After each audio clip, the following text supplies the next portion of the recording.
नमस्कार दोस्तों, स्वागत है आपका हमारे चैनल में। आज हम बात करेंगे बहुल आवेशों के मध्य बल एवं अध्यारोपण का सिद्धांत, force among many charges and superposition principle. वैसे इसको कूलाम के नियम के लिए भी अध्यारोपण का सिद्धांत बोला जाता है। तो देखो, बहुल आवेशों के मध्य अध्यारोपण का सिद्धांत होता क्या है, इसके बारे में बात करते हैं। मान लेते हैं हमारे पास एक निकाय या निर्देश तंत्र है, इसमें बहुत सारे आवेश रखे गए हैं। मान लीजिए Q0, Q1, Q2, Q3, Q4 and so on Qn। मतलब इस निकाय में कितने आवेश है? टोटल n आवेश है, जिसका मूल बिंदु O के सापेक्ष स्थिति सदिश क्या हो जाएगा? R0 vector, R1 vector, R2 vector and so on Rn vector. जितने आवेश है उतने ही हमारे पास इनके स्थिति सदिश आ जाएंगे। अब बात करते हैं अध्यारोपण के सिद्धांत की। अध्यारोपण का सिद्धांत दिया क्यों गया था? कूलाम का नियम केवल दो ही आवेशों पर लागू होता है। यदि आवेश दो से अधिक हो, यदि आवेश का मान 2 से अधिक हो तो कूलाम का नियम किस प्रकार से लागू हो, इसलिए अध्यारोपण का सिद्धांत दिया गया है। तो देखो, हमारे पास इस निकाय में कुल n आवेश है, तो हमें ये तो Q0 या Q0 आवेश है, इस पर बल का मान ज्ञात करना है इन सभी आवेशों के द्वारा। तो अध्यारोपण का सिद्धांत क्या कहता है? बहुल आवेशों की उपस्थिति में किसी आवेश पर लगने वाला परिणामी बल, मतलब बहुत सारे आवेश है, उन सब की उपस्थिति में किसी आवेश, मान लेते हैं वो कौन सा है? Q0।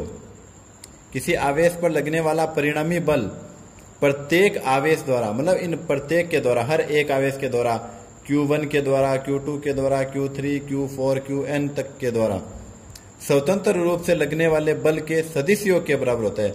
मतलब इन प्रत्येक आवेश के द्वारा इन पर जो बल लगता है वो सदिश योग के बराबर, इस जो बल है वो बल के सदिश योग के बराबर होता है, और इसे हम अध्यारोपण का सिद्धांत कहते हैं।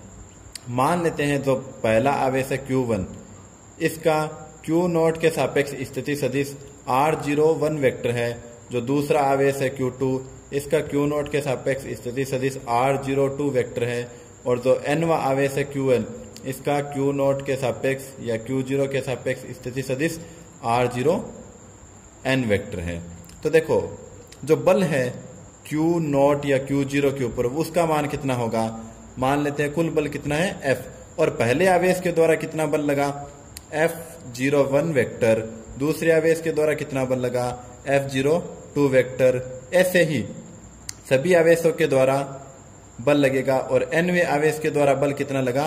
F0n vector. इसे हम समीकरण नंबर 1 दे देते हैं। तो अब देखो, डायग्राम से समझते हैं। चित्रानुसार एक निकाय है, ये हमारे पास एक निकाय है जिसमें Q0, Q1, Q2, Q3 and so on Qn आवेश स्थित है।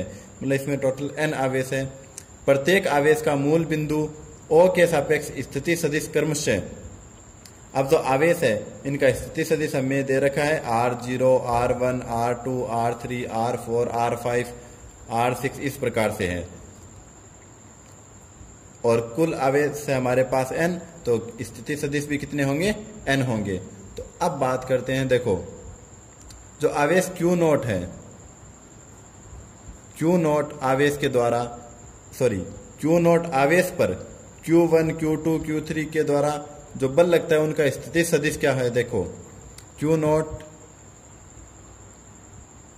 आवेश पर Q1, Q2, Q3, Q4 and Qn के द्वारा बल लगता है, बल लगाया जाता है, जिससे इनका स्थिति सदिश R01 vector, R02 vector and so on कितना हो जाएगा? R0n वेक्टर है। अब बात करते हैं, जो Q1 आवेश है वो Q0 पर कितना बल लगाएगा? तो देखो, Q1 के द्वारा Q0 या Q0 पर लगने वाला बल, तो इसको हम नाम दे देते हैं F01 वेक्टर। और हमें कूलाम के नियम का सदिश रूप पढ़ रहे हैं, तो इससे पहले एक वीडियो में मैंने डिस्कस किया था कूलाम के नियम का सदिश रूप, उसके अकॉर्डिंग चलेंगे। तो ये हो जाएगा K Q0 Q1 बट्टे R01 के मापांक का स्क्वायर, और यहाँ पर एकांक सदिश आ जाएगा R01 कैप। इसको हम समीकरण नंबर 2 दे देंगे। अब देखो आगे, इसी प्रकार जो दूसरा आवेश है वो Q0 पर बल लगाएगा, तो इसके द्वारा जो बल लगेगा उसका मान कितना होगा? Q2 द्वारा Q0 पर या Q0 पर लगने वाला बल, इसको हम नाम दे देते हैं F02 वेक्टर। ठीक इसी तरह से होगा कि Q0 Q2 अपॉन R02 का मापांक, और ऊपर आ जाएगी स्क्वायर, और ये आ गया R02 कैप एकांक सदिश। इसको समीकरण नंबर 3 दे देते हैं। यही प्रोसेस चलती रहेगी, ऐसे ही तीसरे, चौथे, पांचवे सारे सभी आवेशों के लिए निकालेंगे। तो मैं डायरेक्ट लिख दूं यहां पर, इसी प्रकार Qn द्वारा Q0 पर लगने वाला बल, इसको नाम दे देते हैं F0n या F0n वेक्टर बराबर K Q0 Qn बट्टे R0n के मापांक, मोड बोलते हैं जिसको, स्क्वायर, और ये हो गया R0n कैप। इसको समीकरण नंबर 4 दे देते हैं। क्लियर है इतनी बात? अब देखो आगे, ये जो समीकरण आई है, समीकरण 1, 2, 3 और 4, तो समीकरण 2, 3 और 4 से हम ये सभी मान समीकरण 1 में रखेंगे। तो ये हो जाएगा समीकरण 1 में 2, 3 व 4 से मान रखने पर, तो हम इसमें मान रख दें, तो ये देखो क्या हो जाएगा। देखो अब इसमें मान रखते हैं समीकरणों से, तो ये तो हो जाएगा F vector is equals to F01 का मान कितना है? K Q0 Q1 upon R01 का मापांक, और ये स्क्वायर यहाँ पर आ जाएगा R01 कैप, फिर plus K Q0 Q2 upon R02 के मापांक का square R02 cap plus, and इसी प्रकार चलता रहेगा, और nवे का मान रख देते हैं यहाँ पर।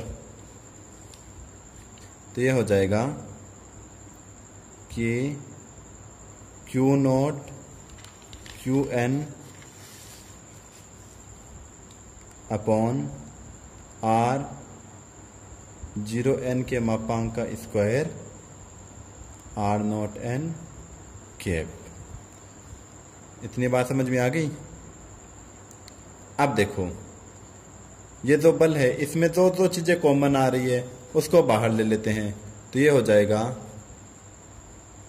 F वेक्टर बराबर K Q0, K Q0 सब में आ रहा है, और अंदर क्या बचेगा?